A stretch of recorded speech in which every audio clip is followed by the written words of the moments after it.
agama sebagai topeng yang menjijikkan. Kemiskinan merajalela, yang kaya makin rakus saja. Hukum dan kesehatan diperjualbelikan.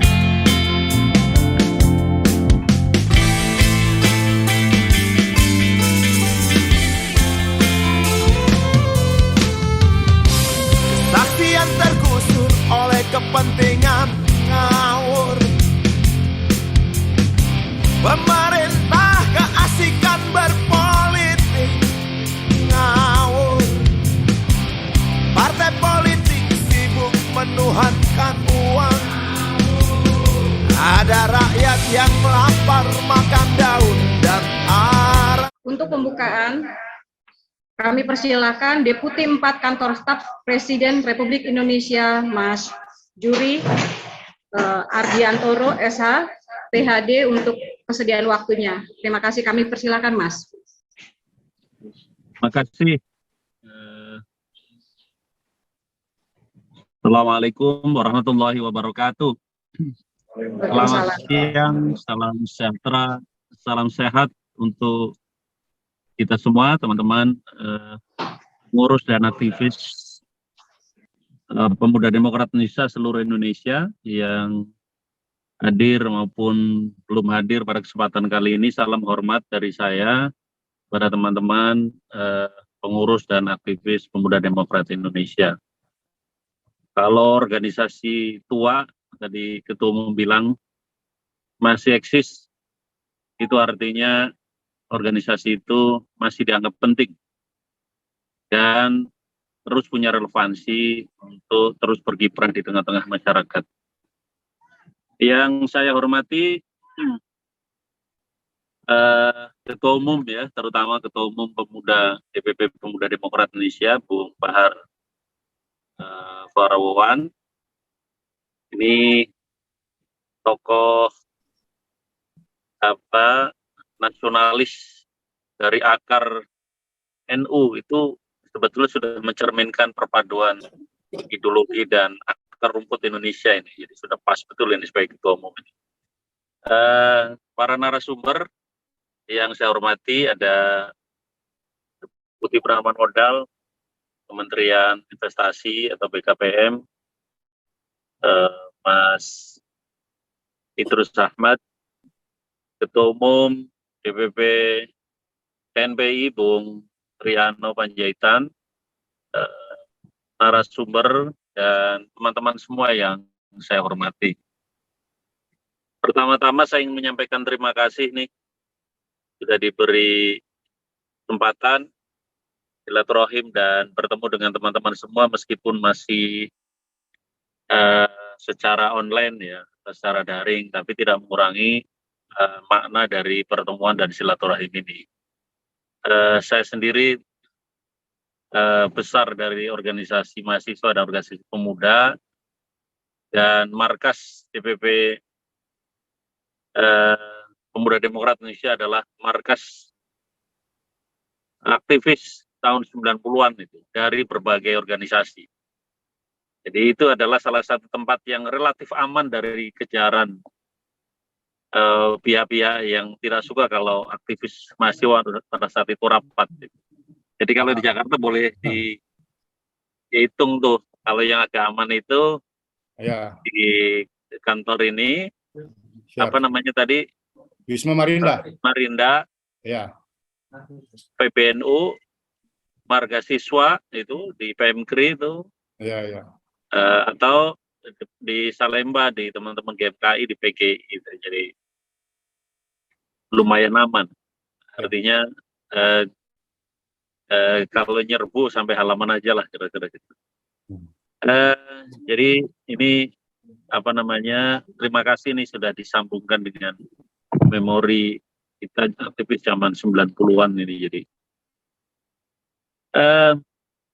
saya kira apa yang ingin dibicarakan di forum ini menurut saya itu sesuatu yang sangat penting ya. Kalau kita lihat temanya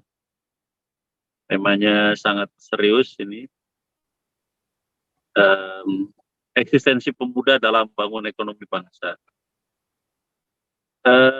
Teman-teman semua, kalau kita mau bicara soal pemuda, kebangkitan ekonomi, situasi saat ini itu menjadi sangat krusial ya, menjadi sangat penting, relevan, dan memang itu yang harus kita pikirkan.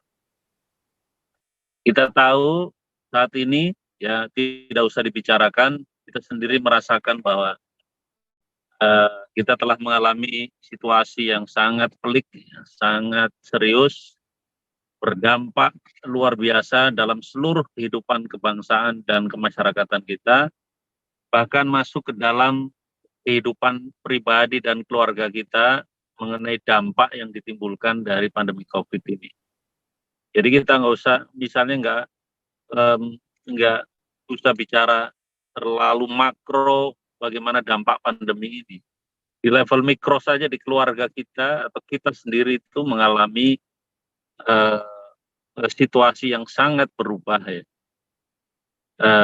Dan sebagian besar terutama atau dampak yang paling kerasa adalah masyarakat kita mengalami banyak sekali kesulitan karena dampak COVID ini. Karena bukannya soal kesehatan, karena COVID itu menjadi game changer yang menjadikan seluruh urusan ekonomi kita juga mengalami gangguan yang sangat luar biasa.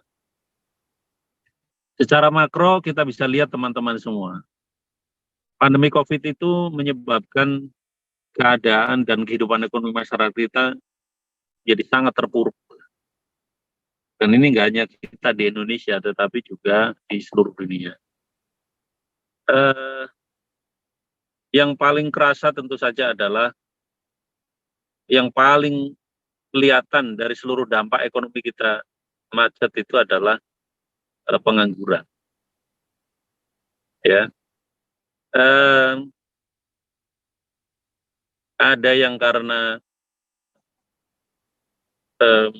PHK, ada yang mengalami pengurangan jam kerja karena produksinya berkurang atau menghentikan produksi korporasi kita, kemudian ada yang dirumahkan, ada yang kehilangan pekerjaan karena dia memiliki usaha harian, dan sebagainya. Jadi saat ini kita menghadapi situasi seperti itu, meskipun dalam 1 tahun terakhir kita sudah mengalami perbaikan signifikan dari sisi pengurangan angka pengangguran kita. Ya, teman-teman tahu sendiri, angkatan kerja kita itu kalau saya tidak salah mencapai hampir 140 juta angkatan kerja kita. Dari 140-an juta angkatan kerja kita itu, saya kalau salah tolong dikoreksi, kira-kira 5% sekarang ini adalah orang yang sedang mencari pekerjaan. Dan setiap tahun bisa jadi nambah karena muncul angkatan kerja baru, baik yang karena sudah lulus kuliah, lulus sekolah dan tidak melanjutkan, dan itu harus disediakan pekerjaan. Nah, teman-teman semua, ini situasi sebagian dari anak muda kita yang saat ini sedang dalam situasi yang perlu mendapatkan perhatian karena soal lapangan pekerjaan. Tentu saja kita bisa sebut banyak sekali dampak ekonomi dari masalah COVID ini. Tapi saya terus terang sangat concern ingin melihat yang langsung berdampak pada anak-anak muda kita. Yakni anak-anak muda produktif, anak-anak muda di usia produktif maksud saya, yang sebagian dari mereka itu belum mendapatkan pekerjaan atau tidak bekerja. Kita bisa bayangkan saat usia kita produktif, tetapi tidak ada pekerjaan yang dimilikinya atau tidak ada pekerjaan, maka anak-anak ini bisa mengalami disorientasi, baik dari sisi sosial maupun kebangsaan kita.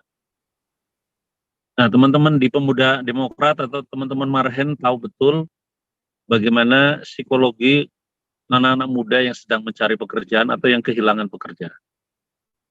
Jadi ini salah satu yang menjadi concern pemerintah juga, teman-teman.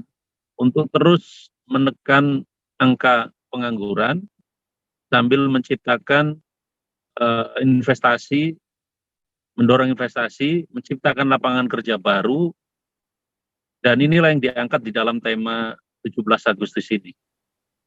Jadi 17 Agustus ini, peringatan 17 Agustus 2022, kita tahu temanya adalah bangkit lebih cepat, pulih lebih kuat. Jadi kita ingin lebih cepat dari situasi yang mungkin secara normal kalau kita mau pulih dari krisis seperti ini. Atau kita ingin lebih cepat dari negara-negara lain yang mengalami stagnasi pertumbuhan ekonomi.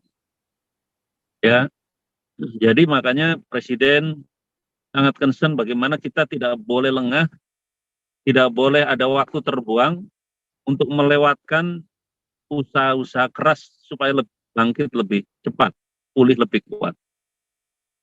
Karena kalau tidak, momentum ini tidak kita manfaatkan untuk bangkit, untuk pulih, maka kita bisa masuk ke dalam situasi yang lebih berat daripada yang kita alami pada saat awal dan COVID berlangsung. Ini tidak usah berteori terlalu tinggi, karena contohnya sudah ada beberapa negara yang kolaps, negara yang sudah tidak bisa bangkit, apalagi pulih lebih cepat dari pandemi COVID ini, dari krisis ekonomi yang dialami oleh negara-negara lain. Saya kira yang paling terbaru itu adalah Bangladesh, ya, ada Venezuela dan negara-negara, bahkan negara-negara yang kita anggap maju selama ini, modern ini, kita bisa lihat di berita-berita sedang ngantri bahan makanan dan ngantri bahan bakar minyak. Nah, ini karena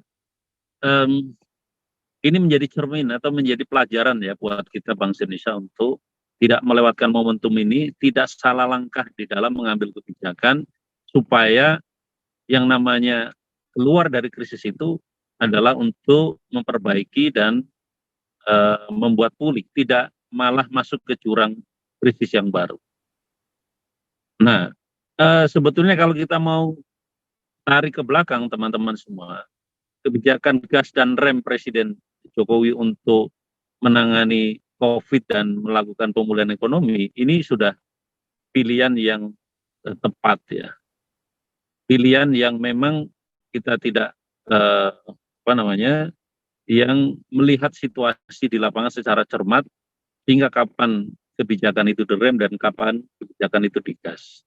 Hasilnya memang muncul keseimbangan baru. Satu sisi secara kesehatan kita harus tangani, kita juga tidak boleh melupakan masalah ekonomi. Nah, ini yang kita perlakukan, teman-teman semua. Yang kedua, teman-teman semua, kita harus selalu ingat, saya sendiri mengingatkan saya dan kita semua, bahwa meskipun kita ini sedang mengalami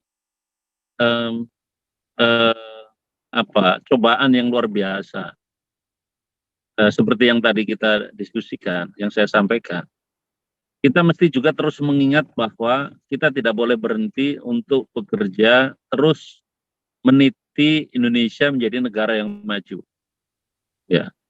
Oleh karena itu, kalau kita lihat apa yang dilakukan Pak Jokowi, teman-teman semua, kawan-kawan semua, adalah satu sisi dia bekerja keras menangani COVID dan pemulihan ekonomi.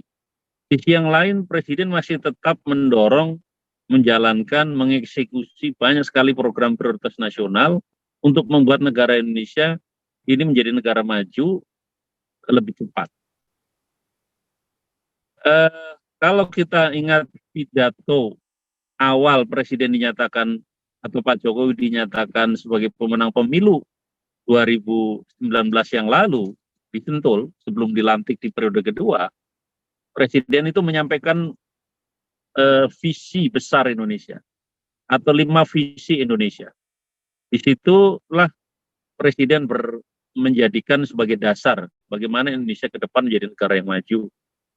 Negara yang maju itu kalau kita lihat 5 visi ini adalah bagaimana kita memandang ke depan dan bagaimana kita melihat apa-apa yang selama ini belum baik harus diperbaiki dan direformasi. 5 visi besar itu adalah pertama, Presiden menitikberatkan pembangunan ke depan pada pembangunan sumber daya manusia Indonesia. Ya, kalau di periode pertama adalah infrastruktur, periode kedua adalah pembangunan sumber daya manusia Indonesia melalui pendidikan dan perbaikan kesehatan masyarakat, terutama ibu dan bayi. Nah, karena dengan SDM yang kuat, SDM yang baik, dan menjadikan SDM Indonesia itu unggul itu bukan dibiarkan saja kepada orang tua dan anak-anak itu sendiri, tetapi harus ada upaya sistematis pemerintah melalui berbagai kebijakan afirmasi untuk membuat anak-anak muda Indonesia itu, anak-anak menjadi anak muda Indonesia menjadi anak-anak yang unggul. Dan itu harapan kita masa depan melalui perbaikan di bidang pendidikan dan kesehatan. Jadi teman-teman semua, salah satu ancaman dari sumber daya manusia kita ini kan, atau tantangan ini kan adalah bonus demografi kita ke depan. Iya kan? Jadi kita harus hati-hati, dan ini tantangan kita anak-anak muda, jangan sampai bonus demografi itu membuat kita celaka, membuat kita masuk ke dalam satu situasi yang tidak menguntungkan. Ya, jadi jangan sampai jumlah angkatan kerja itu lebih banyak dari kesempatan kerja yang tersedia, dan itu artinya akan menimbulkan satu situasi di mana anak muda itu tidak punya pekerjaan dan secara sosial bisa menyebabkan banyak hal, bisa chaos, bisa macam-macam, ya. Nah, SDM itu penting teman-teman. Yang kedua, Presiden tetap melanjutkan infrastruktur, membuat connectivity antar daerah, menipiskan kesenjangan yang selama ini terjadi antara Jawa dan non-Jawa, makanya terkenal dengan connectivity, membangun pusat-pusat pertumbuhan ekonomi baru, ya, kalau kita mau sebutkan banyaklah, kita bikin jembatan, bikin bandara, bikin pelabuhan, bikin macam-macam, itu sebetulnya adalah untuk membangun konektivitas dan sekaligus menumbuhkan pusat-pusat pertumbuhan ekonomi baru. Nanti Pak Deputi BKPM saya kira bisa lebih detail menjelaskan mengenai kebijakan ini. Yang ketiga teman-teman, Presiden itu sangat concern bahwa selama ini yang membuat kita ini tidak maju-maju antara lain adalah terlalu banyaknya peraturan yang membuat kita sendiri itu terpenjara. Tahu sendiri kan, kalau kita bikin aturan itu apa saja ada aturannya, bahkan beberapa aturan itu bertumpang tindih dan tabrakan dan saling tidak sinkron. Maka perlu ada yang namanya deregulasi. Undang-Undang Cipta Kerja adalah salah satu cara untuk mensinkronkan berbagai macam aturan yang tidak sinkron, supaya investasi misalnya tidak terhambat hanya karena berbagai macam aturan yang menjeratnya. Saya sendiri misalnya pengalaman di politik, di pemilu, bagaimana banyak sekali aturan tentang pemilu, bagaimana undang-undang pemilu, undang-undang partai politik, undang-undang susunan kedudukan DPR, undang-undang pilkada, undang-undang pemerintahan daerah, undang-undang keuangan negara, itu semuanya mengatur tentang pemilu dan seringkali kita mumet untuk menjalankannya. Jadi deregulasi itu menjadi concern Presiden. Yang keempat adalah debirokratisasi. Birokrasi yang lambat, birokrasi yang tidak kompeten, birokrasi yang terlalu gemuk, ini juga menjadi perhatian Presiden. Kalau kita mau lari cepat menjadi negara yang maju dan cepat menjadi negara yang bisa bersaing dengan negara lain, ya birokrasi kita harus dibuat lincah, birokrasi kita dibuat harus kompeten dan akuntabel, dan birokrasi yang bersih. Nah, ini yang dilakukan oleh Presiden. Banyak sekali. Kalau teman-teman apa yang dilakukan oleh Pak Menteri almarhum, Menteri Menpan RB, di sanalah digodok bagaimana reformasi birokrasi. Nah, yang kelima adalah transformasi ekonomi. concern Pak Presiden transformasi di bidang ekonomi adalah bagaimana membuat anggaran negara APBN itu lebih berpihak pada kepentingan masyarakat umum. Jadi jangan sampai alokasi untuk kesejahteraan masyarakat, perbaikan kehidupan masyarakat itu tidak menjadi concern di dalam penyusunan dan alokasi APBN kita. Nah, teman-teman semua, itu adalah 5 visi Presiden yang tentu harus terus diperjuangkan, meskipun dalam situasi yang kita mengalami kesulitan dan hambatan, tetapi visi Presiden untuk membuat Indonesia maju itu menjadi sangat relevan. Sebagai orang pemerintah, tentu saja saya menyampaikan ini supaya teman-teman juga memiliki concern terhadap masa depan Indonesia. Tidak sekedar apa yang harus kita kerjakan saat ini. Jadi visinya memang ke depan. Teman-teman, selamat memperingati peringatan 17 Agustus ke-77, founding fathers kita, Pak Soekarno-Hatta, dan tentu saja ini adalah idola kita semua. 77 tahun yang lalu telah membuat tonggak sejarah yang luar biasa, keberanian anak muda Indonesia, dan keberanian itulah yang harus kita warisi terus, dan kita wariskan kepada adik-adik dan keturunan kita nanti, sehingga Indonesia tidak semakin kuat, dan kita tidak khawatir Indonesia mengalami perpecahan, bahkan bisa jadi kita tidak ingin terjadi seperti negara-negara yang mengalami konflik dan membuat Indonesia sebagai negara kesatuan menjadi terancam. Teman-teman semua, kawan-kawan, itu saja yang bisa saya sampaikan. Mohon maaf goyang-goyang karena saya di atas mobil ini posisinya. Sukses, kurang lebihnya mohon maaf. Selamat siang. Assalamualaikum warahmatullahi wabarakatuh. Waalaikumsalam warahmatullahi wabarakatuh. Juri Adiantoro PhD, staf kepresiden. Tadi saya sedikit mencatat ya Mas, bahwa Mas di sini bicara sebagai staf kepresidenan tentang 140 juta tenaga kerja yang 5%-nya adalah mencari lapangan kerja, dan itu dari kalangan anak muda yang memang hari ini mereka menjadi concern. Kemudian tadi juga Mas Juri bicara tentang 5 visi Indonesia, tentang Presiden menjadikan Indonesia negara maju, itu juga menarik. Kemudian juga bicara tentang birokrasi dan APBN pada kepentingan umum, yang mungkin ini ada kaitannya dengan hasil G20 kemarin ya Mas ya, bagaimana 10%-nya dialokasikan untuk UMKM, kalau tidak salah demikian ya Mas ya. Selanjutnya webinar ini akan kita mulai. Webinar ini akan saya serahkan kepada Bung Eko. Untuk waktu dan tempat, moderator kami persilahkan.